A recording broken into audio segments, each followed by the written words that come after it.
I won the most important event of the Canadian VGC offseason.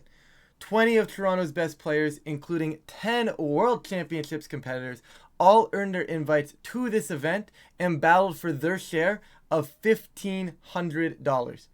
Today, we are going to break down how I won this event. We're going to kick this off with how I built the team. And yes, guys, it is another Charizard team. There's nothing really fancy going on here. There's definitely some cool techs, at least in my opinion, that do make this team function a little bit more to my playstyle. However, right from the get-go, after Indianapolis, I knew my season was over. So I treated this event as my World Championships. I said I need to make sure that I can at least have a solid performance at some sort of big event, or an event that I felt was big coming down into the summer. And I said almost immediately that when it was time to start prepping, I really wanted to go with something about Incineorar and Sylveon. I don't know what it was. Maybe it was like a throwback to back in the day when I had Incineorar on the field. I don't know. I can't tell you why I really wanted to use Sylveon. I just knew for sure these two guys were going to be part of whatever team I ended up building. Right? NAIC happens. You get a lot of these Charizard teams. Very similar teams to this. Some had a Giraffe here. Some had a Basculegion, right? Tons of different variants. I hadn't seen one really with a Incineroar at the time I had started building this. So it felt like at least a little bit of a slight difference onto some of these standard Charizard teams here. But I'm not going to keep that story going for very, very long. And honestly, guys, there's a lot of things here that are pretty straightforward, right? This is a Charizard. I don't have much to say on this guy, which is why we're starting here. I will go over, obviously, like some key spreads and like some key spots that I decided to stop, just to get some reference and stuff like that.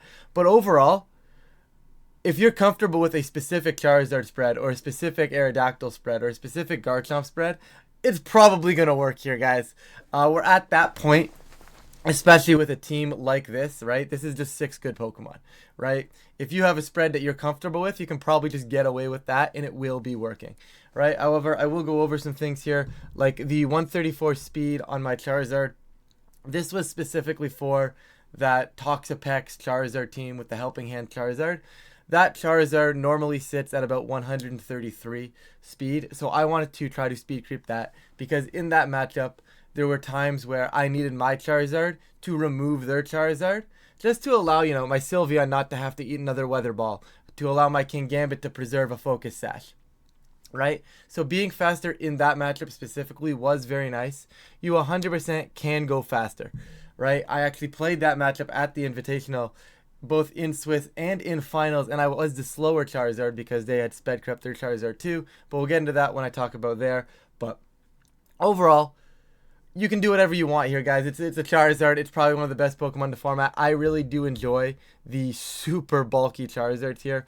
I never felt that I needed more than 3 special attack. It's been really good. Like most sets, they sit around, like, they either go to 1, which is the very minimum spot, right? You get the 2 points there when you go to 1 from 196 to 198. Or, you jump up to like 11 and you get your next bump or whatever you want to call it. Right? I never felt I needed more than 3. It felt very consistent throughout the tournament. I don't think I missed any KOs. I didn't need to worry about double ups with Sylveon, which normally you would have to with this team, because normally you want to make sure like Heat Wave plus Hyper Beam is guaranteed to pick up certain calcs. I ended up dropping Hyper Beam on Sylveon, so I didn't need any of those excessive calcs to make sure that I picked up doubles. Right? There was some stuff that I wanted to make sure, like I wanted to have good chances still with Solar Beam into the Basculegions. Obviously, I'm not going to kill, but once I went below 11, I wasn't going to get the kill anyways. I think this one's about 81, maybe a 75% chance to take out the Basculegion, which was enough for me because more often than not, it's clicking Wave Crash. I have ways to get it down to -1 attack. I have Sucker Punch on my Kingambit, right? Rough Skin on Garchomp as well for some chip damage. There is all kinds of ways that I have to just get that extra little bit of chip on that Basculegion. Quick attack on my Sylveon, right? I didn't need that kill. If you're more comfortable getting that KO on the Basculegion, feel free to bump that up. And then obviously, I just dumped it in bulk. In terms of specifically what this is for, I could not begin to tell you. I said I wanted bulk. There's probably a more optimal way to shuffle these around. There's some good rock slide calculations in here. I think there's like a life orb Garchomp. Rock slide's like a 50-50 or something like that. I don't remember the exact numbers, but overall there were definitely a lot of moments where just being able to survive things with Charizard was absolutely massive, and I don't think I would ever play a Charizard Y, especially on a team like this, without the bulk or without this amount of bulk on it. In fact, I would probably be willing to go bulkier.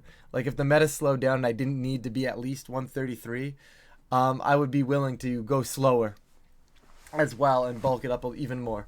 But overall, really, really solid piece. I'm not going to spend too much time. I know I already spent like 3 minutes on Charizard, but hey, it's a Charizard, okay? MVP of the team, I might as well go over it that way, and that is by far going to be Sylveon. This Pokemon is disgusting, okay? This Pokemon is actually so broken. Just the ability to send Hyper Voice, and there's not a lot stopping, the fairy spam in this metagame, right?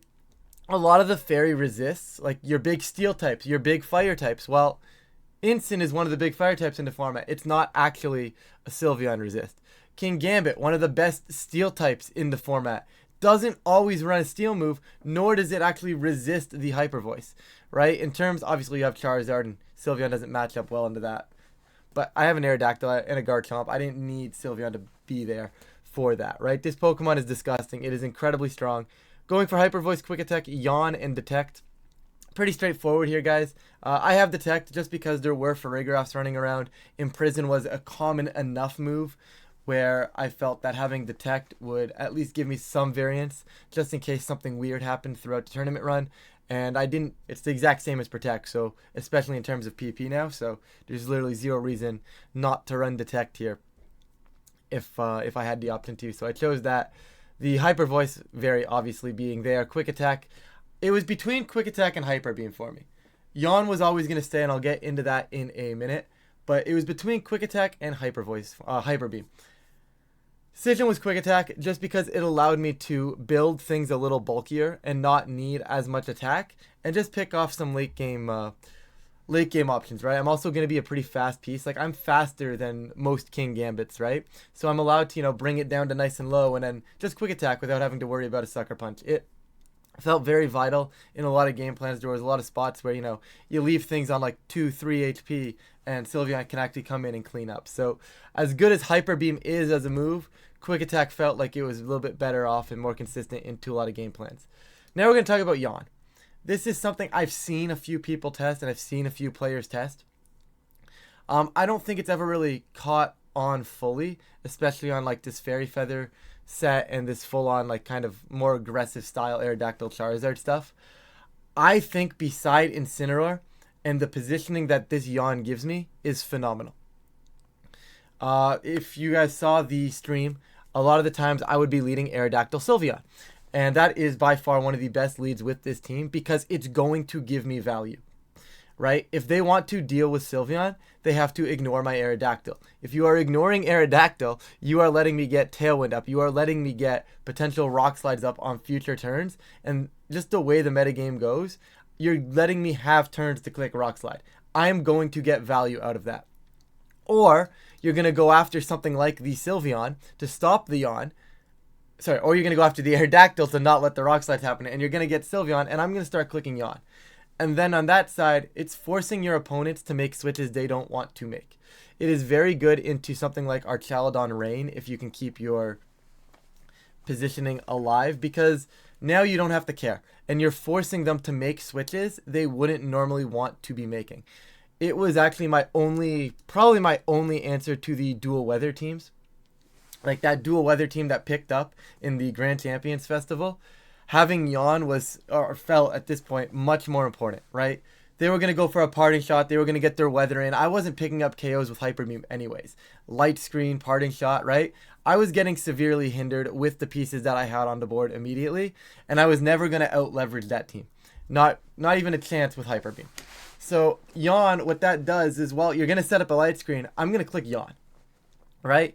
The double weather team really appreciates positioning. If I can force positioning to be back in my favor, that swings things back my way, right? So yawning the Archaludon, well, now I can leave my Charizard in and maybe just protect for a turn because either that Archaludon is going to go switch out or it's going to stay and the next turn it's going to be asleep. And that gives me the opening I need to take advantage in that spot. Yawn is a very underrated move. But overall, it was really nice versus some of the setup stuff too. The Delphox setup stuff, really, really good into that. Just anything that wants to take an extra few turns to be on the field, that yawn gives you so much potential.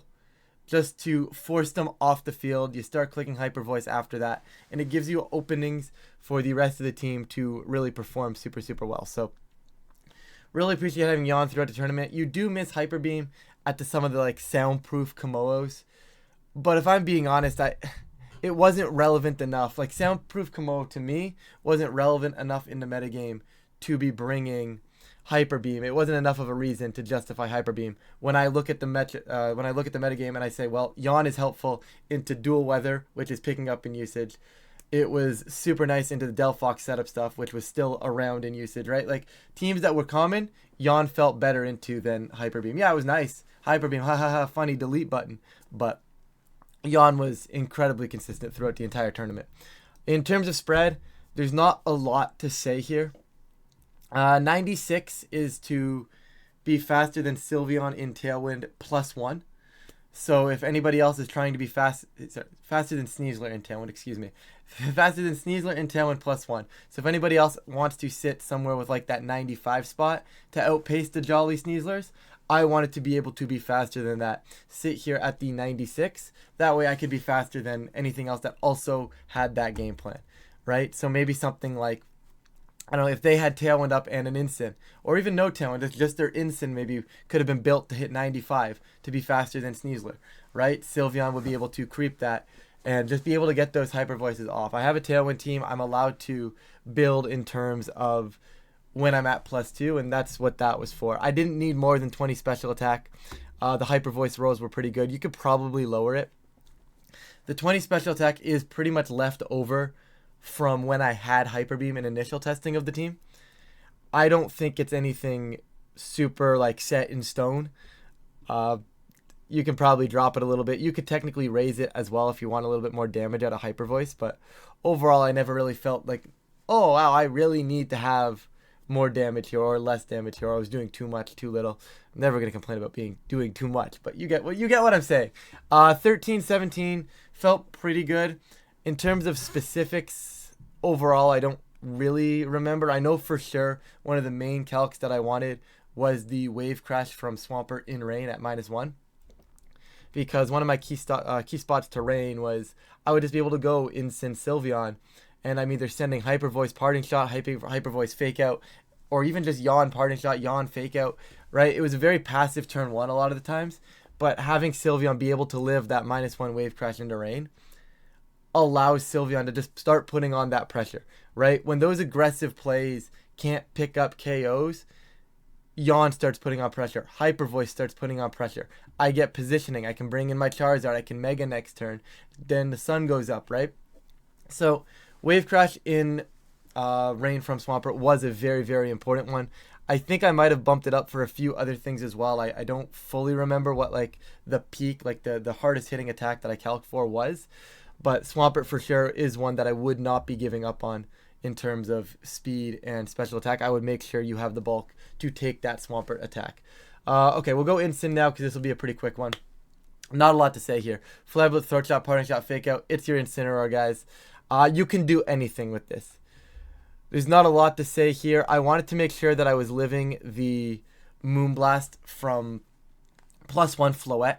Incineroar is a very nice cycle piece. It wasn't like incredibly important in that matchup, but if they were going to cycle, I wanted the ability to also be able to cycle. I do have Iron Head and a pretty fast Kingambit, so I didn't necessarily need to play into the cycle, but having the ability to take that +1 attack or, you know, just a big time Light of Ruin if they wanted to just get aggressive with it. Having the ability on that special side was nice. You did have to sacrifice some of the calcs on the physical side, but guys, it's an Incin. I'm not going to lie. You could put any Incineroar spread here, and it would be good. I started initially when I built the team. I had a Careful Incin. It was working pretty well. Then obviously I switched over to this Impish one, but you could effectively do anything with this thing, and it's probably going to work out pretty well. Citrus Berry. I did test Passion Berry for a bit because the concept of Passion was that in rain, I was going to be able to just, have an Incin, and I wouldn't have to worry about hard switching the Incin out. I would be able to take whatever water attack is and then Parting Shot out and get my positioning that way. It felt like I was still having to make the call on that turn regardless of if I had the Passion Berry. It was a little bit safer with the Passion, but Citrus helps me in so many other matchups that it just felt a lot more valuable to have the Citrus there instead of a Passion Berry. But that was another option. It is something you can consider if you're really, really trying to solidify a rain matchup with this team. Aerodactyl, not a lot here, guys. The biggest thing is me actually still having Wide Guard, but that's like not new, right? Rock Slide, Dual Wing Beat, Wide Guard, Tailwind. There's nothing crazy here. It's an Aerodactyl, right? Most teams or similar teams to this do like teching like Ice Fang here. And Ice Fang is effectively for the Garchomp leads, and you're able to knock them down with an Ice Fang, and you're put yourself in a pretty good spot. I never felt like I had issues with Garchomp, given that I had an Intimidate and I had Sylveon. I didn't need to remove the Chomp from the board. I just needed something that would allow me to reposition to an answer. And Wide Guard does that. It's very, very nice beside my Charizard. It's very nice in the mirror. Okay, we're not going to get into the mirror. I'll talk about the mirror later. But in the mirror, if I'm in a position where I have Charizard in front of an Aerodactyl, which you probably shouldn't be doing too often. But if I was ever in that spot, Wide Guard was pretty nice to be able to keep my Charizard alive. Just like some Garchomps as well. Sometimes they only run Earthquake as their ground move. Being able to Wide Guard that for your Kingambit or your Incin is super nice as well. Just gave me a little bit more positioning. Was cool into like the Blastoise stuff. Gave me a little bit mind games, right? Not that I really want to be approaching mind games, but it was cool into some of the Blastoise stuff. Other than that, there's not much going on here. In terms of speed, I needed to make sure I wanted to be fast. I was not losing an Aerodactyl speed tie. I refused to have that happen. There was a case at time I was like, well, I can really slow this down, right?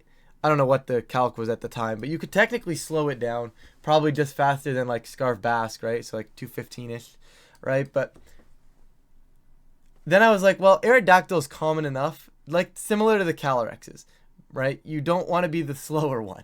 It's just a really annoying one to be slower, right? Because I want to be able to maybe get the Rock Slide off first, maybe make them not move. So max speed on this piece, in my opinion right now, is non-negotiable. I think it needs to happen. In terms of attack, the 21 was nice for a little bit of like extra Rock Slide chip. It did a little bit extra to Incin. It was a pretty good, felt pretty good in terms of like -1 Rock Slide into +1 Low Kick into killing off Incineroars. It gave me those rolls, which was effectively something I didn't end up doing too much. But in practice and in theory, there's times where, well, Rock Slide Low Kick just remove the Incin because I'm such a fast Kingambit. You're having that extra little bit of damage onto 20 for 21 here felt correct. But you can probably bulk it up. There's probably things like, Wave Crash in Sun on non-Mega Aerodactyl. That would probably be one that I'd like to look up, because I definitely thought that I was a little bit better off into that matchup. So that would probably be one to maybe, if you're looking to add some bulk, maybe you can take like a Jolly Scarf Wave Crash from a Basket Legion in the Sun. I don't know. It's probably unlikely. I don't know what that calc would look like, but you don't really need all this attack. Normally, I think you need like 18, I think is for the Garchomps for the Ice Fang, which I didn't need. But you can play around with the attack stat here. There's really not much else to say. There's no real big like, oh, I needed a lot of attack here. I didn't need the attack. The general bulk felt good. It was nice to maybe, be able to live. Like, I think I lived a +2 life orb. Sorry. I lived just a Kowtow, like a life orb Kowtow from a Kingambit, like 10 HP, and I'm not sure if I would have lived that without this bulk, but being able to survive that and letting me get a Tailwind up the following turn. Anytime you can stick around on the field, especially with Aerodactyl, you're probably going to end up getting value out of it. So the little bit of bulk was nice. I wouldn't have minded going bulkier. Definitely don't think the attack stat really mattered throughout the tournament. We'll go Garchomp because it's the next simple one. The Kingambit's got some interesting stuff going on. I mean, it's not too crazy, but Garchomp here, nothing incredible, guys. Nothing crazy. Dragon Claw, Earthquake, Stomping Tantrum, Protect, Life Orb. And once again, this is one of those ones where Unfortunately, max speed feels a little non-negotiable. Any Garchomp is probably going to work, but max speed just feels like it makes sense. 189, so I'm taking the minimal amount from Life Orb every single time. And just I dump the rest into attack. I really didn't need bulk on this guy. If I was bringing Garchomp, I was probably just bringing it on general bulk merits and just sending damage with like ground moves and Dragon Claw. Stomping Tantrum was incredibly important for some of the wide guard things like the Toxapex. It was nice into Archelodon as well, because a lot of the times I found myself in endgames where I was like, oh, I have a Sylveon and a Garchomp, or a Kingambit and a Garchomp, and it's like, well, I don't really want to have to click Protect and Earthquake, right? So having that single target ground move was good. I did not miss having the rock move at all. I felt pretty comfortable just leveraging the Aerodactyl for the rock move when I needed it. And honestly, my Charizard was kind of like a Charizard answer as well, right? That's a pretty funny mirror where everybody's just not really doing much to each other in terms of those Zards. So I felt fine without the rock move on Garchomp. I didn't really miss it. I mean, yeah, there were random times in an end game where it was like, yeah, no, if I had Rock Slide here, I'd probably be all right. I'd be better off. But in terms of like for the game plans and what Stomping Tantrum did, it felt so much better than having something like than a Rock Tomb or a Rock Slide, especially for the Toxapex matchup. That the Annihilate Charizard Toxapex stuff, having Stomping Tantrum felt so much better than having just Earthquake and a Rock move. And the concept being is that Toxapex runs Wide Guard, right? If I am only Earthquake, the Toxapex can just click Wide Guard, and my Garchomp's never really going to out-damage that piece. However, having Stomping Tantrum, even if I'm not going to be clicking it, which is fine, it opens the door for the Toxapex to be like, well, Wide Guard isn't as easy for me to click as it used to be. Because if I Wide Guard and they Tantrum, they're still going to take a good chunk of damage, right? So it opened the doors there. It made it so that I could have pieces that were a little bulkier, didn't have to be the Arrow or the Charizard beside my Garchomp to be clicking the ground move either. I also tested Substitute here a little bit. That was pretty fun, but didn't stick around too long. The single target ground move was definitely the best thing I tested in this slot. It is a little odd without Rock Slide at times, but I definitely don't think I missed it.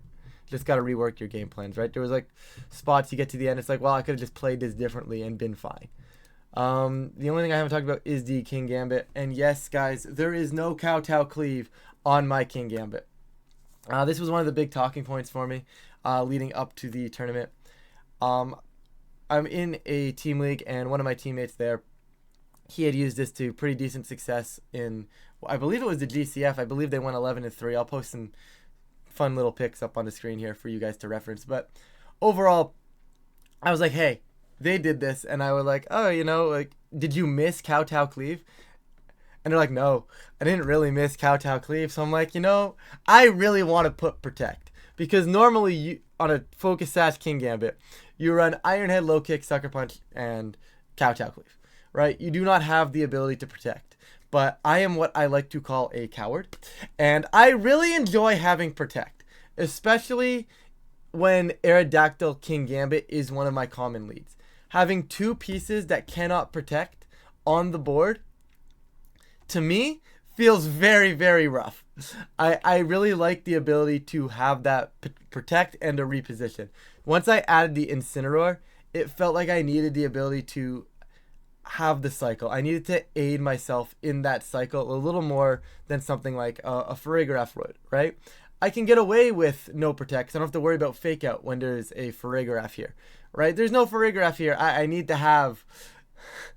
I probably should have some sort of option to get around some Fake Out cycles and stuff like that, right? So having Protect here, phenomenal. And I don't really have a choice to change the move.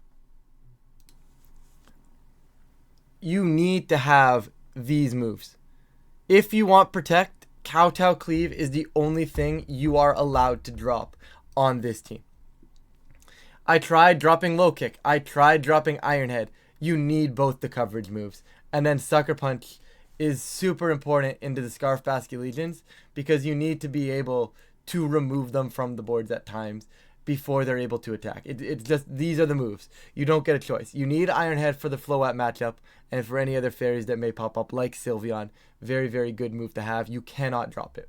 It's a must-have, especially with the speed on this piece. It is a very good move to have. You need to have low kick because you need to be able to win the mirror matchup, or at least have a chance in the mirror matchup. You need to not lose the mirror matchup between Aerodactyl Kingambit. So you need to have low kick for that, or even just regular Kingambits in general. You definitely need that. Like I said, you need Sucker Punch for the Basculegion and the priority. Like I said, the only thing you're allowed to drop is Kowtow. So happy I was convinced on not needing it, because I'm going to be honest with you guys, I haven't missed it. In the prep leading up to this, I have not missed Kowtow Cleave on my Kingambit. Even throughout the tournament, I did not need Kowtow Cleave on my Kingambit. Yeah, there were a few spots where having Kowtow Cleave would have been nice. And I do think there's probably some end games, you know, and some games where it's like, Farigiraf Basculegion, Kingambit. Oh, I understand, right? Like, there's definitely spots where you would miss it.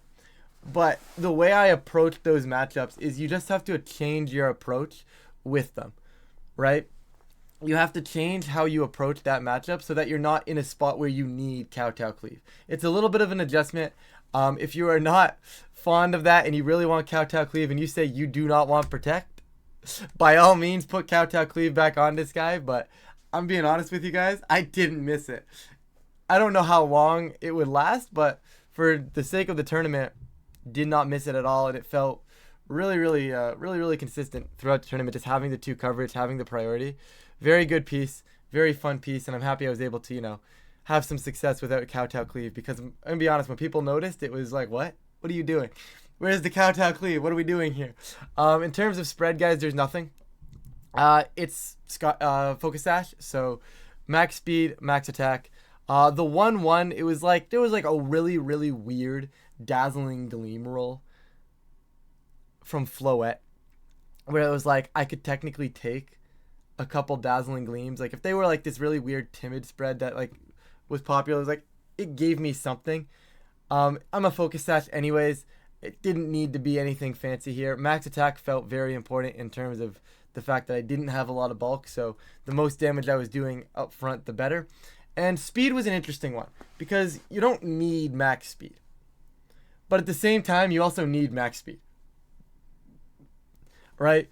Without Kowtow Cleave, it doesn't really matter that I'm speed tying a Delphox in Tailwind, because what am I going to do? Iron Head it? You know?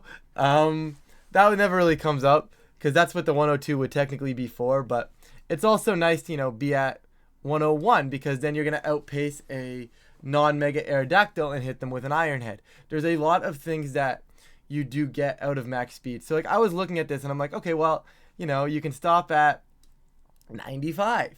And once again, like I said earlier, this is going to put you past that Sylveon. But then I'm like, okay, well now I'm at 95 and I'm faster than the Sneasler. I don't know why I keep messing that up, but I'm faster than the Sneasler.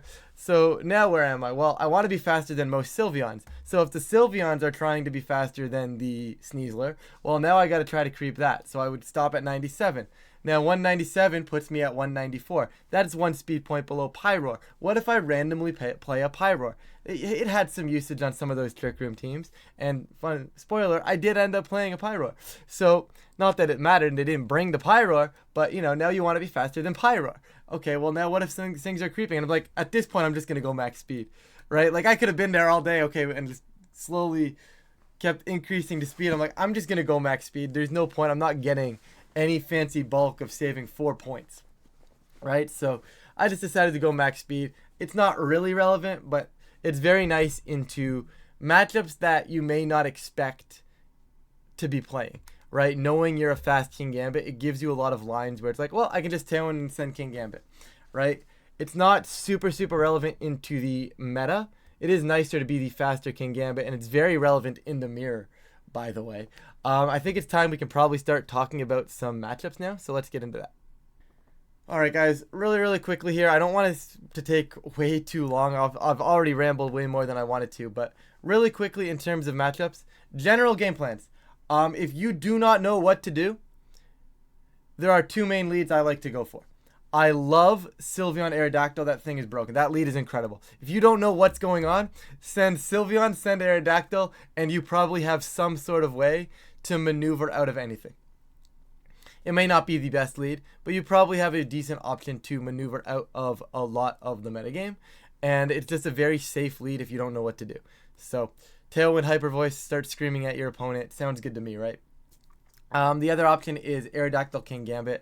This one is a little less frequent, and it's a little bit more reliant on just seeing how the metagame goes. Like, if you know what they're expecting, if they're expecting Aerodactyl Sylveon, having an Aerodactyl Kingambit is very, very nice. Puts on a lot of immediate pressure, which is something I liked doing with this team, despite saying that, wow, I really want to play the instant cycle game. Sometimes, especially in this format, just you force trades. Someone on stream the other day asked me about using Aerodactyl. And I was like, I've never really thought about it, but it feels like a very, very good piece to get leverage off of trades, right? It's a pretty aggressive Pokemon, so being able to use Aerodactyl up front and say, you are either going to take my Aerodactyl and leave my Sylveon alone, leave my Kingambit alone, and those guys are going to go crazy. Or, you know what, it can lead Aerodactyl Garchomp, that's a lead too. You could pretty much lead anything.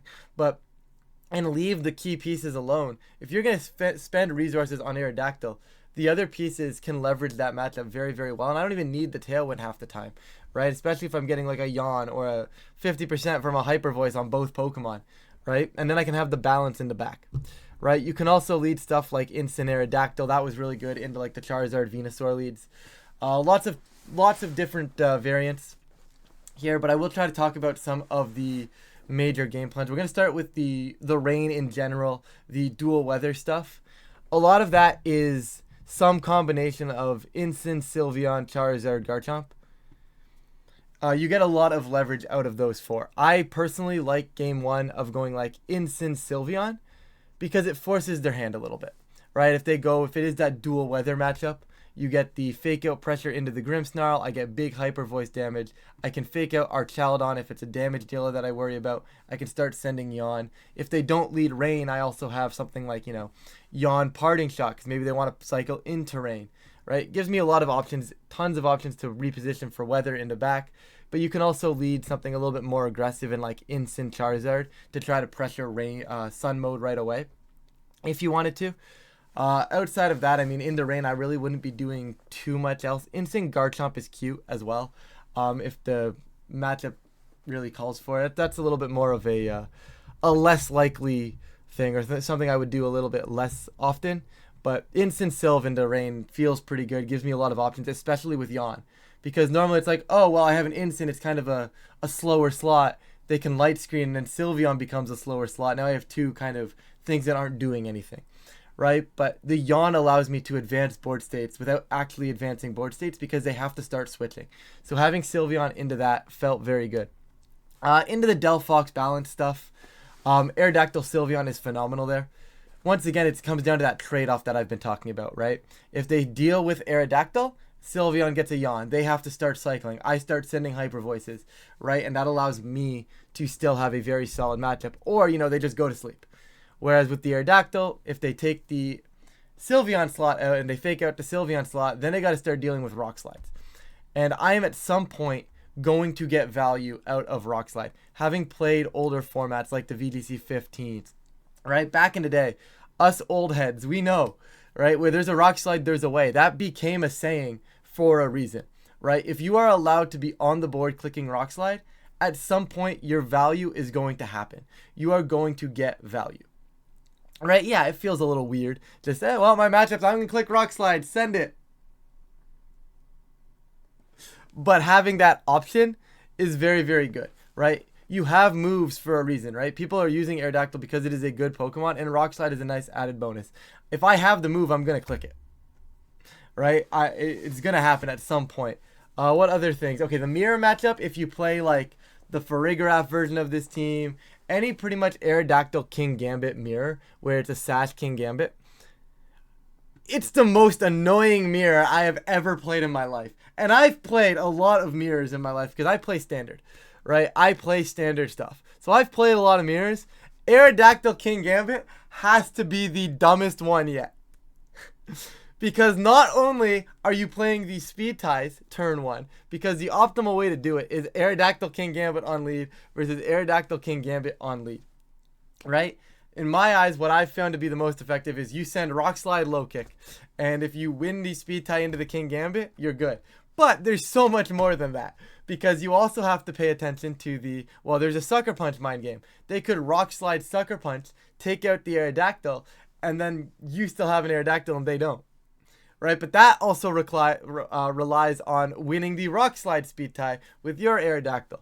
It's basically you're playing the game of two separate speed ties, Sucker Punch potential mind games, a low kick speed tie, flinch chance. It's not a game. Don't get into that. If you play that, just send something and hope it works. I could probably leverage and talk about like the inner workings of like where I think, but at the end of the day, it's just a call. Send Rock Slide, send low kick. It's either gonna work or it's not. Mirror matchup was really, really ugly. I liked going like Aero, Kingambit, Sylveon, Garchomp. I didn't even bring Charizard at that point. Overall, that mirror was pretty fun. I think I've covered. So I covered Rain. General Sun matchup.